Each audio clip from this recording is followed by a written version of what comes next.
Apostle, kuna kitu kimetokea hapa. Nini kimetokea hapa? Muujiza mtume. Ndio. Mama huyu kutoka Msumbiji Mweda. Ndio. Kwanza tangu Januari alikuwa hawezi kutembea. Alikuwa hawezi kutembea? Alikuwa hawezi kutembea. Kwa muda gani? Tangu mwezi wa kwanza mwaka huu. Huyu na Elia ni nani? Ni binti yake, anamtukuza Mungu. Ndiye aliyemleta? Ndio aliyemleta, alikuwa akimshikilia. Nini kimetokea sasa? Sasa hizi mama amechukua hatua, ametoka nyuma mpaka sasa. Baada ya upako mama amechukua hatua, anatembea sasa. Mama, njoo.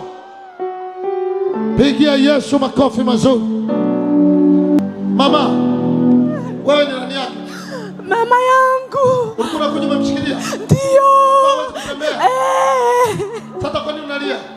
Anafuraha tume.